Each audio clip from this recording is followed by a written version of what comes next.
Good morning, everyone. Today, I will discuss the Module 11 about the art and creative literacy. Learning outcomes. First, define arts and creative literacy. Second, identify the 7 habits of highly creative people. Third, explain eye-hand coordination and some associated disorders, interventions, and developments. Fourth, compare and contrast visual and verbal creativity. Fifth, discuss aesthetics and three approaches from philosophical perspective. Six, cite ways on how to integrate arts and creative literacy in the curriculum. Seven, draw relevant life lessons and significant values from our personal experiences in creating artwork or presenting a performance critique by others. 8. Analyze research abstract on creative literacy and its applications to teaching learning process.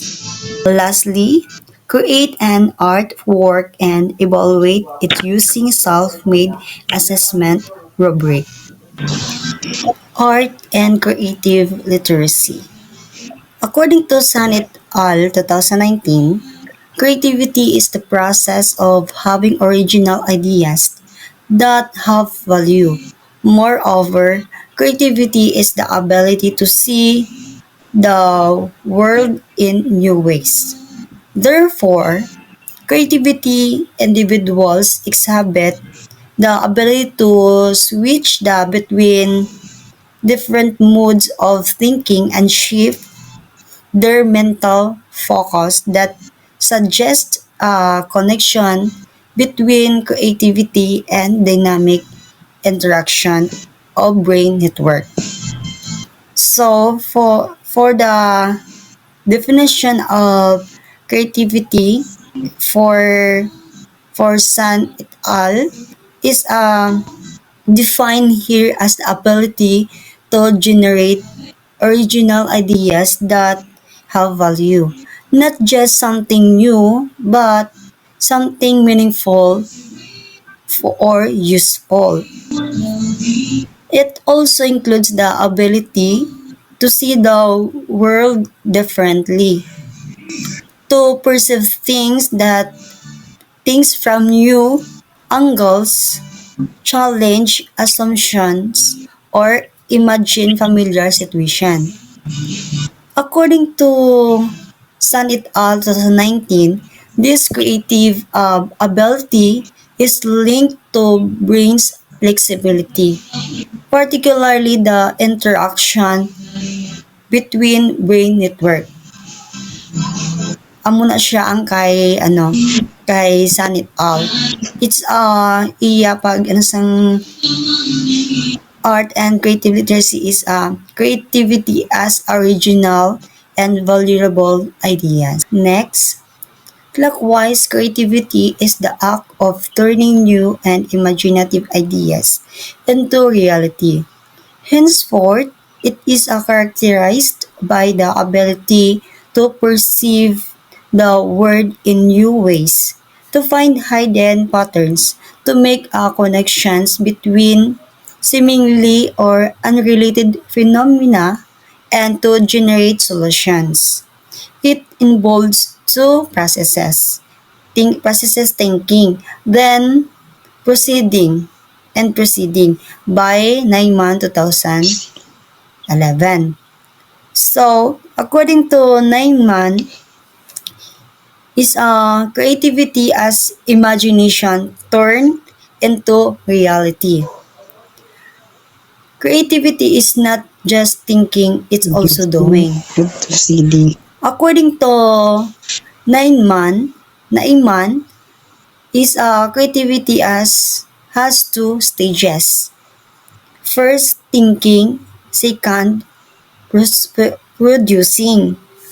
Ang thinking is generating new ideas, and producing is turning those ideas into reality. Whether it's painting, poem, poem, intervention, or solution. This emphasizes that creativity involves both inspiration and execution. Now, as such, creativity is a conventional force, the ability to tap into one's inner pool of resources, such as knowledge, insight, information, and inspiration, and the fragments to in the mind combine them in extraordinary new ways. According to POBA, NDN Naiman, 2011, it is also the process of bringing something new in the being that requires passion and commitment. Tigi is duwa na di sila, si Puba and Naiman. Sa ilang duwa is creativity as combining resources. Amo na ang kay Puba and Naiman. Then, for Puba is describes creativity as a conventional force. This means is a draws from multiple internal resources. Ng resources na is na knowledge, experiences, memories, observations, feelings, and etc. These mental fragments are combined in unique ways to create something entirely new. This process often requires passion, passion and commitment, not just flashes or brilliance, but sustained effort to bring something being. Original into being. Amo na siya ang combination sang kay Puba and Nainman. Next, 7 habits of highly creative people. Among Japan, according man Japan kay Nainman, 2014 na galing, opined that if a person makes a habit of the 7 practices, he or she will be highly creative in his or her field. This would help teachers attain highest possible level of creativity. The first is prepare the ground. Prepare the ground is creativity requires and absorb mind, a relaxed state of focus and attention by giving the self sufficient time and space needed while letting the desire to create from the pleasure of creative expression and inspiration. So, sa prepare the ground is create a calm, focus, and distraction-free environment. Digi is give yourself time to think and reflect. For example, a writer clears their mind with a walk or journaling before starting creative work. That's right. Number 2 is plant seeds for creativity. It is important to put attention on what you want to create, not complaints, and set an intention to produce the desired results. So, sa din naman sa plant seeds for creativity, plant seeds is focus on your creative goals, not problems.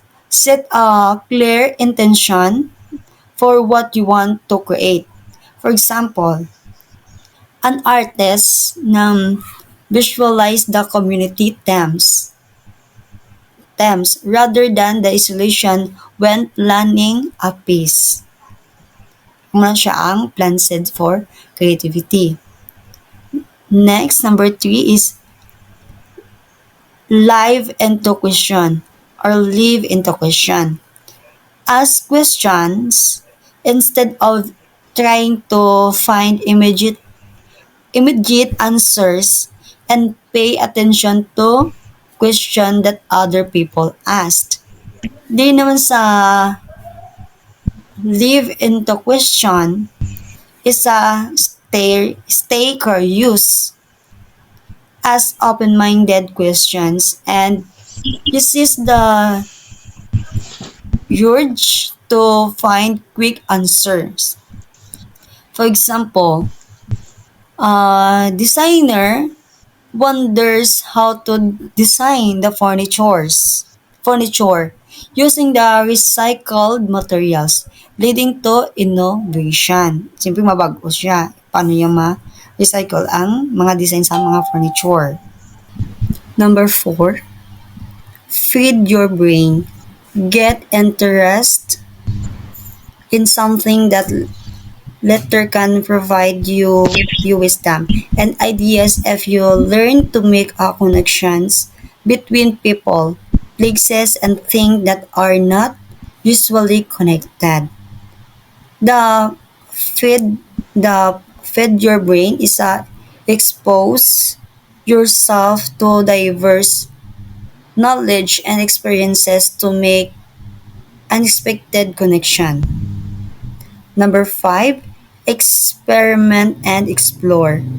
Follow your curiosity. Experiment with ideas and learn from your mistakes. Therefore, the quality of your creativity will improve. Sa experimental explore is dapat i-follow mo gid imong curiosity na try new approaches and embrace mistakes as a part of learning. Kasi na, for example, sa filmmaker explores different videos, techniques to develop their technique style. O, diba? Ma-develop sa mga bago nga technique style para subject ka explore ka pangita sa mga unique nga style. Number 6 is helplessness. Your creative stock. You must learn to be self-nourishing and translate hobbies, talents, and skills into wonderful potentials. The helplessness your creative stock is engaged to hobbies and passions to stay energized and inspired. Lastly, is liberate your creativity. Is your child's play provides the clue to your creativity. Is the fashion and fashion. So, di naman niya sa liberty your creativity is reconnect with your playful, childlike curiosity to unlock passion and creative potential. For example, an engineering inspired by childhood Lego play uses that spirit to solve the problem creatively. Lego, which means ang sugpon-sugpon, like ang mga puzzle-puzzle do Lego. Yan, muna siya. In general, creativity takes on many forms in business, art, design, education, and science. When you express your creativity in these domains, you have the ability to make life indeed to work of art. According ina siya kay Naiman 2011. Okay, let's move on. Next is high-hand coordination. High-hand coordination, also known as the hand-eye coordination, is to coordinated control of eye movement with hand movement and the processing of visual input to guide, reaching, and grasping along with the use of proprioception of hands to guide the eyes. Eye-hand coordination can be observed into diverse activities such as the movement of objects, handwriting, catching a ball, sports, performance, music, reading and computer gaming, typing, and others. Sa eye-hand coordination, therefore, is the ability of the vision system to coordinate the information received through the eyes to control, guide, and direct the hands in the accomplishment of a given task.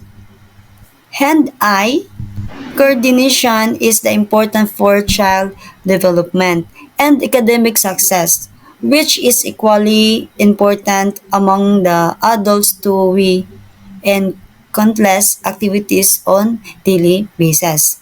So, sa hand-eye coordination is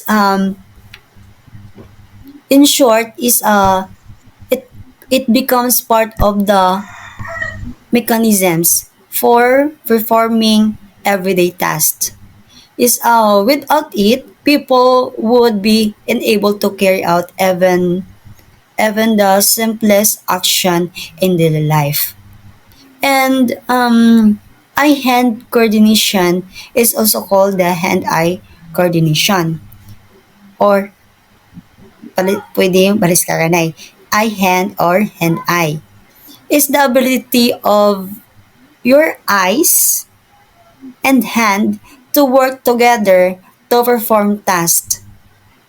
Accurately, it means using what you see to guide your hand movements. Your eyes gather information like distance, size, and position. And your brain uses this to control your hand to complete a task. This skills is crucial for learning and performing physical activities, especially in children, but also plays an important role in everyday tasks for adults. Next, example of eye-hand coordination. First is in writing. When making lines, the eye sends visual information to the brain to tell where the hand placed and if handwriting is legible. So, in writing is when you write, your eyes constantly send visual information to your brain about where your hand is on the page. This helps your brain guide your hand movement hand movements to form letters and stay without the lines. It also checks checks whether your handwriting is legible or if correction are needed.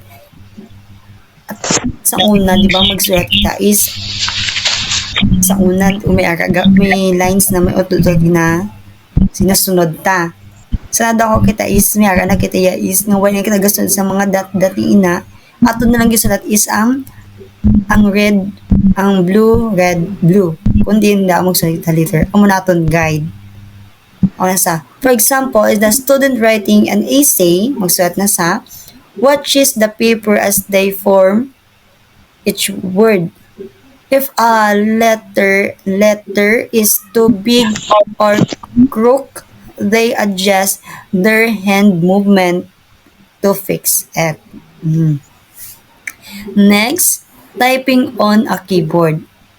Although the types of movement are different, but visual information is used to tell the brain how to guide the hand or if mistaken needs to be corrected. So, typing involves rapid finger movement movements even though the motions are different from writing. Siyempre, pindot-pindot man lang. Visual feedback helps your brain guide your fingers to the right case and correct mistakes when they happen. Na siya. Next, when driving, kung mag-drive kita. If uses visual information to move the hands on the wheel, keeping the car in the middle of the line and avoiding accidents. O, siyempre, labanan at movement sa kamot, mag-drive ka isang motor, pwede man, di ba? Motor, pwede man ang car. Is yato, wala kita ga patunga gid sa linya. Da kita between sa line. Sa mga may line, barong kisa nga utod-utod nga line, da kita dapat. Pwede man sa kilid sinakag sa pero hindi pwede ang line nga diretso. It's because hindi na daimo line. So sa when driving driving requires to constant a coordination between what you see and how you move your hands on the steering wheel. Adjusting the steering to keep the car centered. Na siya. Then, in sports, in sports, in any sports, the eye usually coordinates with the movement of some parts of the body called motor coordination. Depending on the sport, either hand-eye coordination like basketball, tennis, football, nagdako pagid, or foot-eye coordination, soccer, track, kagdaw pagid, will be more dominant. So, ang sa explanation din naman in sports is your eyes and body work together to track and react to movement. Depending on the sport, you really on their hand-eye coordination or foot-eye coordination. So, sa hand-eye coordination is used in sports where you catch, to throw, and hit with your hands. And so, while the foot-eye coordination is key in sports that really on your feet to control movement of objects.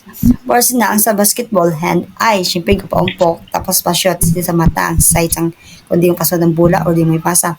Sa soccer naman, foot and eye, syempre si pao mo, kundi mo, ipasa. Next, problems and disorder related to four-eye hand coordination. Hand-eye coordination can also work poorly even if the person's eyes and vision are not affected. And if their motor control skills work properly, it is possible for someone with a perfect vision to have hand-eye coordination problems that will only manifest when they use both the visual and motor system together. Hand-eye coordination is the ability to use the eye and hands together to perform tasks smoothly and accurately. However, even if a person has perfect vision, no issues with eyesight. Hindi pala siya malabo or night-sighted or farsighted. And a good motor control, the hands and finger move properly.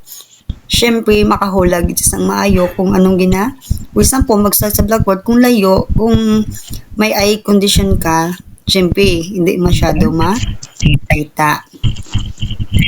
They can still struggle with hand-eye coordination. Muna sa may ano gid dyan, may may difference siya nga struggle ka sa pagsulat mo. It's because imo ay hindi makakita masyado. Tapos hindi ka man kasulat because yung letter na ginano mo hindi mo mahimutaran. This happened because hand-eye coordination is not just about having good eyes, strong muscles. It's about how well the brain integrates visual information with physical movement. The challenge lies in how to visual and motor system communicate and work together. Hence, for hand-eye coordination can have variety of causes. But the following are two main conditions for adequate and high condition. First, vision impairment. It is a lost vision that makes it hard or impossible to perform daily tasks without specialized adaptation caused by loss of visual acuity, in which the eye does not see objects or clearly as usual. So vision impairment is means a person has reduced eyesight that cannot be corrected completely with with glasses or lenses. It affects the brain's ability to receive clear visual information, making it hard for the hands to respond properly. Ang muna siyang sa vision impairments. Second, ang the movement disorders. These are characterized by impaired body movement caused by variety of causes such as ataxia, which are characterized by lack of coordination while performing voluntary movements, and hypertonia, a condition marked by an abnormal performing voluntary movements is abnormal the muscle tension and reduced ability muscle to stretch. So, dili naman sa sa disorder is involves problems with muscle control and coordination. Whereas this can result from various conditions that affect the brain and nervous system. Next, the hand-eye coordination development stages. Hand-eye coordination develop milestone are as follows. Diri is may tatlo ka stages. Ang first ng between birth and 3 years old, and between 3 and 5 years old, and the next slide is the between 5 and 7. Pero diri is hindi ko na lang pag ko na lang kung ano pag develop sang taga isa-isa. Ang first stage is birth to 3 years old. Diri naman yung skills na ga-develop nila is like a track moving object with their eyes. Kumbaga is kung anong makita nila, doon na lang sila ga-focus sa pag ginahulag-hulag mo object, amo na lang gina-focusan. Then, reach, grabs, and hold object like a toy or spoon, kung ano ihatag bala sa ila. Amo na lang ginagdun din nila pag buyan. Diba? Sa mga bata, notice naman naguro. Nang next is a fed themselves help with racing. Siyempre, ginabuloy ko sa paghungit kag nahungitan sila kag sa pagkabayo, means sila pa sila kabalo. Is third is a fourth is understand direction and say space like up and down in do ano pala na dadara makan sila sa Kaya hindi man sila ko kapungkuan sila. O mga direction ba lang nga, liko-liko mo na. And use fine motor skills to handle small items or toys. Then, ang sa between 3 and 5 years old is, ang skills na gikaka-develop sila is ang improve hand-eye skills and begin showing right or left hand reference and understand more complex direction under beside perform body movements like pagsaka-saka nila, tumbo, kag paglakat sa mga kasagay mga kasaka sila sa mga pakita sa hagdanan, sa pulungkuan, masaka sila sa kapag pulungkuan, o diba? Then is na coordinate eyes and body better and develop depth perception. Understanding how far things are. Ang nang develop sa 8 to 5 years old. So, there naman sa sa 5 to 7 years old is ang develop skills, ang skills kaka-develop sila is use fine motor skills. Well, for example, pagsulat na may upod nga pencil, tapos ang gunting-gunting, ito kapal na sila. Then, improve large movement like running and balancing sa 7 years old. Grade 1 ka na sila. Dalagan, dinaidugsin-dugsing. Then is straighten hand-eye condition further. Lastly, they'll learn to focus vision and schoolwork for hours every day. That's a part nina sa last is focus visually for long period such as doing schoolwork or reading. Siyempre kabalan silang basa.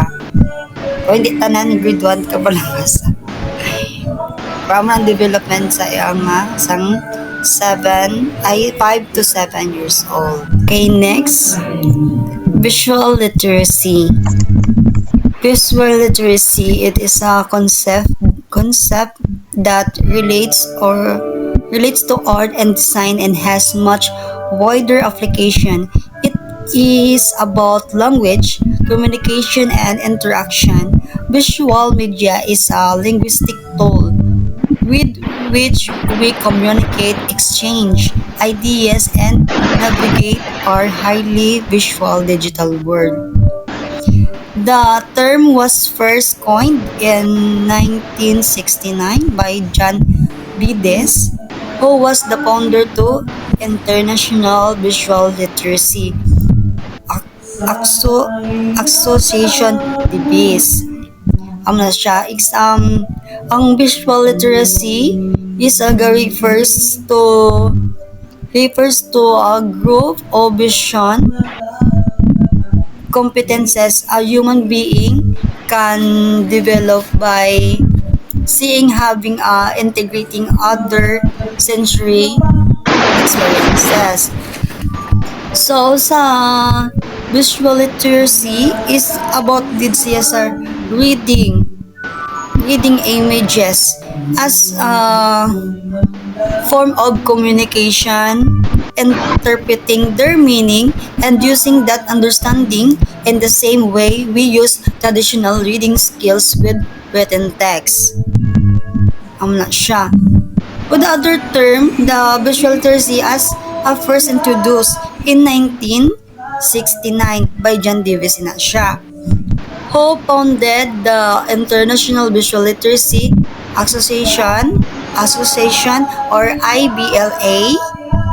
He emphasized the importance of teaching people how to read images and visual media to better understand the word and communicate effectively. Amo na siya ang mga visual malang ang mga picture i-identify na kung anong ginagawa sa mga ang gina-visualize nila bala ko ano ang sa picture, anong ginagawa sa picture nan. Pero according naman sa kay Oxford is Visual literacy is the ability to interpret, understand, and create meaning from images. O, diba? Ginaano yan na nga, the ability nga ma-interpret, maintindihan, kag maka-create sa meaning, kung ano sa about sa, from the image. Just like how to traditional literacy involves reading and understanding written or printed words. Amo na by ano siya is according na sa kay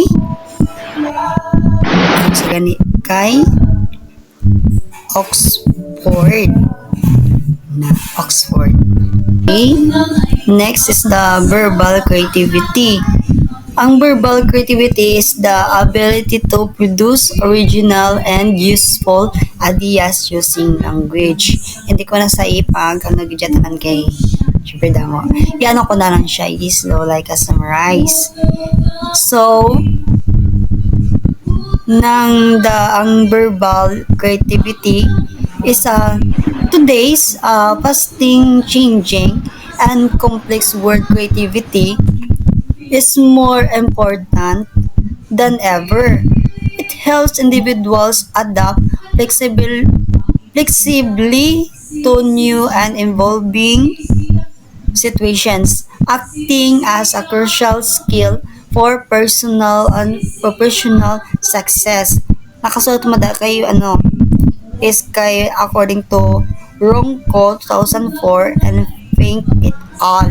Muna sa for according naman kay Tolerance 1969 cited in Hassan 2017. Creativity essential for developing a well-rounded, mentally healthy, and successful individual. Creativity isn't limited to certain people or cultures. It is a universal human ability that plays as vital role in education and vocational achievements. Amo na siya ang sa verbal creativity. So sa kaiskot naman niya, it al 2004 is do same man sila sa ginaano ni Franco 2004 is Ginasay nila that the creativity is related skills can be improved by providing specific rules, techniques, or strategy to develop appropriate cognitive skill for the domain at hand. Amo na siya. Is do ka the same sila lang nga duwa. Okay, next is aesthetic. Aesthetic as the philosophical study of beauty and taste. It is closely related to the philosophy concerned with the nature of art and the concepts of which individual works or art are interpreted and evaluated. In perspective, it is an interesting and puzzling realm of experiences. The real of the beautiful, the ugly, the sublime, and the elegant, of taste, criticism, and fine art, and of contemplation, sensuous enjoyment, and harm. In all these phenomena, similar principles operate and similar interests and engage. So sa aesthetic naman is the philosophical study of what we find beautiful or meaningful through our senses. It involves how we understand and judge art, design, nature, and experiences that emotion or pleasure, whether it's through visual art, music, mga fashion, or even everyday life. Aesthetic is plays a key role to shaping how we experience the world. For example, in art, When you visit a museum, sa mga museum bala is, ma-feel mo ang move of a painting. Kung ano bala ang mga unod sa painting or mabalaan mo gito, ala, ano na siya. Ang mga bots din sila. Aesthetic to ka namin. Dumayar gani nga na hindi mo maintindihan pero may meaning galila siya. You're having an aesthetic experience. You might admire the color, diba? Shapes and emotion expression. Mga aesthetic. Okay, the aesthetic ito sa I think abstract nga painting do wala sa ano bala do wala sa forma pero kung ano gali may unod siya nga meaning kung ano na siya nga about na. Then next, the nature and scope of aesthetic. So, di naman niya is, aesthetic is not just about art. It's also about how we respond to things in the world. Person na bala sa ano, ng both pagiyo sang natural and man-made. Kung mga ano bala ginapang obra bala sang baga obra gid sang ano mga tao kag may sa mga gadget na ginapang obra na in terms is a beauty, ugliness and emotional impact includes how we judge what we feel and why certain things move us emotionally or intellectually. Amo na siya ang the nature of scope of aesthetic. Gaano gid siya sa response to thing in the world, both natural and man-made. Next is the three approaches of aesthetics. First, it is the study of aesthetic concepts or the analysis of language of criticism in which particular judgment are singled out of their logic and justification are presented. Second, it is a philosophical study of certain states of mind, responses, attitudes, and emotions that are involved in aesthetic experience. Lastly, it is the philosophical study of aesthetic object that reflect the view that problem of aesthetic exists because the world contains special objects toward which people react selectively as described in aesthetic terms. So, ang sa first is about the how to judge. It's focused sa kung paano sa mag-judge. It's study of aesthetic concepts or the language of criticism. Focus nisa sa how we talk about art and beauty. And it analyzes how people justify their aesthetic judgment. Example, mga ano ba sa, for example, may painting, this painting is elegant because of this color balance. Though may ginana ko bilang at this amuni, for example, sa PPT or mambal mo na siya. Or other painting, example, painting na siya. This painting is elegant because of the color balance. Tama siya. So, next, the second is focus naman siya sa how we emotional response sa study of mental and emotional responses. It's because the philosophical study of certain state of mind, response, attitude, and emotional. Ano siya. Di naman is di ba focus ni is how hindi masafo kung sa diri sa statement number 2 is kung paano nga we emotional response. Aesthetic also studies the internal experiences. What happens in our minds and emotions when we encounter something aesthetically power. It looks at feelings like pleasure, discomfort, or admiration. admiration. For example, what do you feel when hearing a powerful piece of music? Why do sunsets evoke calmness? Like, paano ka mag-response na ang nagawa mo na siya is do lang pala magpunanod. Next is the third is a study of the aesthetic object, or di naman is what objects aesthetic reflection. Sa reflection naman niya.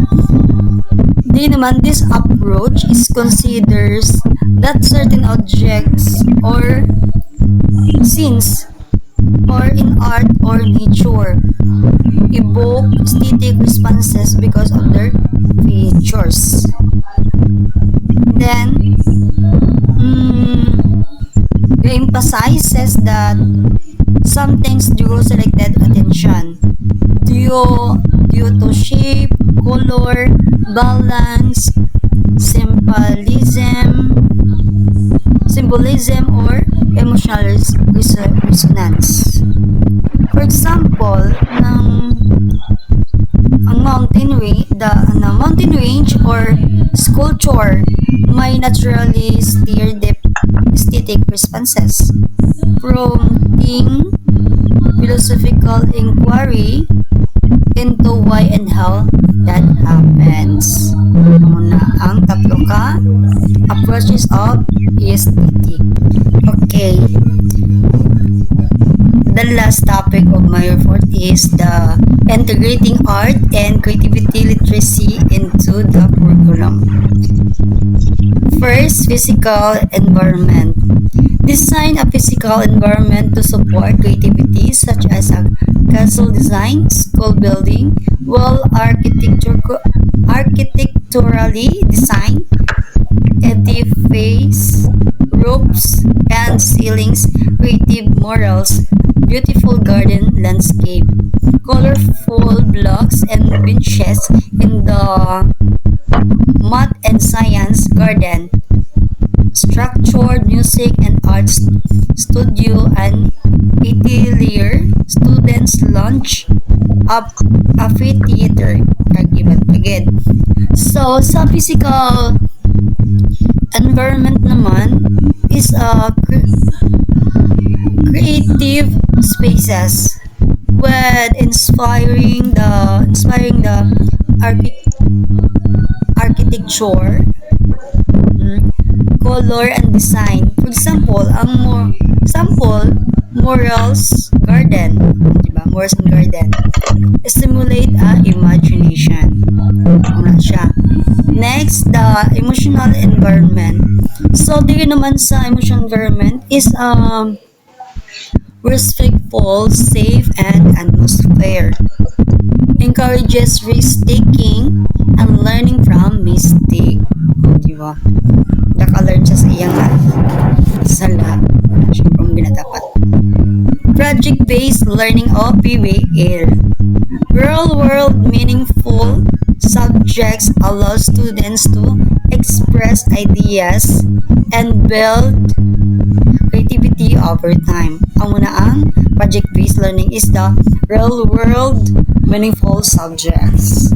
Ang muna dapat sila ginanansang provide student time, space, and opportunity to express themselves, their ideas, emotions, and insight through art. Ang muna sa project-based learning. Next, teach creative thinking skills. Teach students about metacognition or thinking about their thinking, cognitive.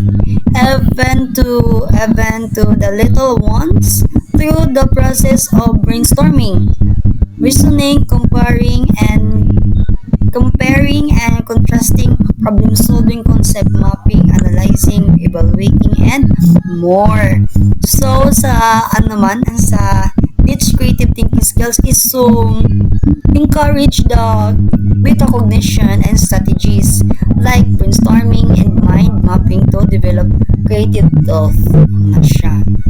Okay, number 5, alternative assessment.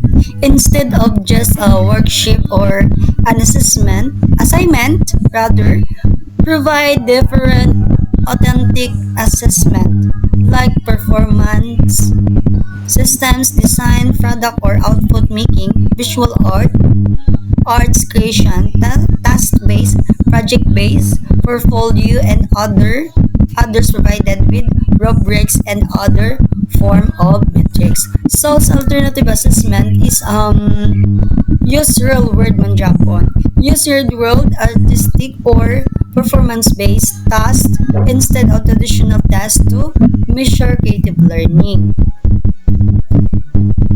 Umuna siya sa number 5, alternative assessment. So, next, scheduling. Di naman sa scheduling is provide enough time for deep thinking, project work, and reflection to allow creativity to flourish. Next, number 7, student-centered and personalized learning. Di naman niya is let student choose what and how to learn. Sila mismo ang mapili kung ano, sila mapili sa kung ano, kag paano sila makatuon to increase engagement and personalized creativity. Next, number 8 is the incorporate arts. Integrate the seamless music, art, drama, and dance into curriculum. So, di naman niya is sa corporate arts is blind music, visual arts, drama, and dance into lessons to enrich expression and cross-disciplinary thinking. Next, number 9, integration of technologies. Encourage students to create and utilize blogs and websites, Blogster, VoiceThread, student publishing, video game design, coding, filmmaking, photography, global, collaborative, classroom subjects using Google Handout of etc.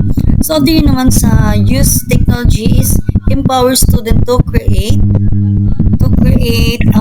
using blogs, videos, coding, and global collaboration tools. Digi is mostly gagamit niya sang use of technology. Amuna sang integration of technologies. Lastly, preparing the body and brain for creativity. So, digi is so di naman niya is create activities that induce body-mind integration such as yoga, ballet, jazz, zumba, calisthenic, or again. So, di preparing the body of the brain for creativity is the body of mind preparation. Tapos, then activities like yoga or dance improve mental clarity and energize creativity through physical movement. Okay, that's all my report. Thank you for listening. Thank you, everyone.